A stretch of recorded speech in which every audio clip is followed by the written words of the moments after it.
రాయన్ 2 hours 25 minutes run time తో ధనుష్ గారి 50th film గా ఆయనే స్వయంగా డైరెక్ట్ చేసుకుని యాక్ట్ చేసిన ఈ సినిమా ఇప్పుడు థియేటర్స్ లో రిలీజ్ అయింది.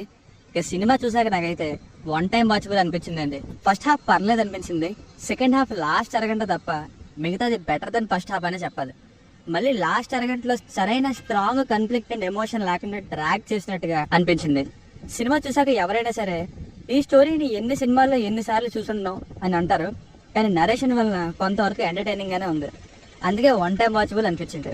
ఫ్లో ఎలా ఉంటుందంటే starting 10 minutes childhood flash back ఉంటుంది, అది బాగుంది. అక్కడి నుండి ప్రీ ఇంటర్వల్ వరకు నార్మల్ గా వెళ్ళింది, ఇంటర్వల్ కి హై ఇచ్చింది. ఇంకా సెకండ్ హాఫ్ లాస్ట్ అరగంట మిగిలి ఉంది అన్నంత వరకు చాలా బాగా వెళ్ళింది. లాస్ట్ అరగంట మళ్ళీ మొత్తం ఎక్స్పెక్టెడ్ నే. సో ఇది ఎగ్జాక్ట్ గా అయితే ఇలానే అనిపించింది. ఇక ఫ్యామిలీతో చూడొచ్చా అంటే వైలెన్స్ ఉంది, అది పర్లేదు అనుకుంటే ఎస్ చూడొచ్చు, అడల్ట్ కంటెంట్ ఏం లేదు. బేసిక్ స్టోరీ లైన్ ఏంటంటే చిన్నప్పుడే అమ్మా నాన్నలు తిరిగి ఇంటికి రాకపోవడంతో ఇద్దరు తమ్ముళ్ళు మరియు చెల్లిని చూసుకునే బాధ్యత అన్నయ్య అయిన ధనుష్ గారి మీద పడుతుంది. అలా కష్టపడి పెద్ద చేసిన తర్వాత వాళ్ళుండే ఊర్లో రౌడీజం వల్ల ఏం జరిగింది, అది వీళ్ళ కుటుంబాన్ని ఎలా ఎఫెక్ట్ చేసింది, చివరికి ఏమైంది అన్నది story. Plus points, second half లో ఒక 10 minutes గడిచిన తర్వాత వచ్చిన డ్రామా అండ్ యాక్షన్ సీన్స్ బాగున్నాయి. ఫైట్స్ అయితే చాలా బ్రూటల్ గా రాగా ఉంటాయి. మన కిల్ సినిమాకి ఎలా అయితే చంపు చంపు అని అనిపించిందో ఇక్కడ కూడా సెకండ్ హాఫ్ లో ఒక 2 fights కి అలానే అనిపించింది. మెయిన్ గా హాస్పిటల్లో వచ్చే ఫైట్ అయితే రక్తం మరుగుద్ది. అలా అనిపించిందంటే మనం ఇన్వాల్వ్ అయినట్టే కదా. ఇక మెయిన్ లీడ్ అనే ధనుష్ గారికి అసురన్, వాడా చెన్నై లాంటి సినిమాల తర్వాత ఇలాంటి రోల్ ని క్యారీ చేయడం పెద్ద కష్టం కాదు, కొత్త అంతకంటే కాదు. అండ్ అన్నయ్యగా బాధపడుతూ చంపడం అనే ఒక ఎమోషన్ ని ఎక్స్ప్రెషన్స్ తో బాగా క్యారీ చేశారు. ఇక ఫస్ట్ హాఫ్ లో ఎక్కువగా కనిపించే సందీప్ కిషన్ గారు, ఇంకా ఎంతో ఇంపార్టెన్స్ ఉన్న చెల్లి రోల్లో దుషారా విజయన్ గారు, లిమిటెడ్ రోల్ లో అపర్ణ బాలమురళి గారు, ఇంకా తమ్ముడు రోల్ లో చేసిన యాక్టర్ శర్వరాఘవన్ గారు, ఇంకా సెకండ్ హాఫ్ లోనే ఎక్కువగా కనిపించే ఎస్జే సూర్య గారు, అందరూ బాగా యాక్ట్ చేశారు. స్టార్టింగ్ లో ఓవరాయ అనే సాంగ్ తో childhood story, interval scene, second half లో వచ్చే యాక్షన్ సీన్స్ అని కొంత డ్రామా హైలైట్స్ గా నిలుస్తాయి.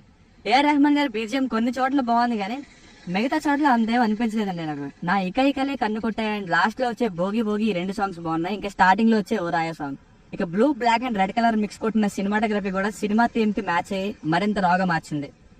మైనస్ పాయింట్స్, ఫస్ట్ హాఫ్ పర్లేదు అనేలా మధ్యలో ఒక సాంగ్ తో ఫ్లాట్ గా వెళ్తే ఇక ఇంటర్వెల్ అయిన తర్వాత ఇంకా సెకండ్ హాఫ్ ఏముంటుంది అనే ఫీల్ వచ్చింది. సెకండ్ హాఫ్ లో ఆ కాస్త డ్రామా ఒక అరగంటలో అయిపోయాక ఇంకా సినిమాలో రివెంజ్ అనే పాయింట్ తప్ప ఏం స్టోరీ ఉండదు. అంతా ఇంకా రివెంజ్ ఎలా తీర్చుకున్నారు, అసలు అది ఏ రివెంజ్, ఎవరి మీద రివెంజ్ మీరే చూసి తెలుసుకోండి. సో అది తప్ప పెద్ద స్టోరీ ఏమి ఉండదు, ఏం జరుగుతుందో కూడా ఎక్స్పెక్ట్ చేసేవచ్చు. స్టోరీ లైన్ కూడా కొంచెం వెంకటేష్ గారి సినిమా ఉంటుంది పాతది, ఎగ్జాక్ట్లీ రాయన్ అలానే ఉంటుందని చెప్పలేను, కానీ ఆ సినిమా పేరు చెప్పారంటే మీకు కొంత డ్రామాని గెస్ చేసేస్తారు. లాస్ట్ అరగంట ఇంకేం చేస్తారో కూడా ఎక్స్పెక్ట్ చేసేవచ్చు.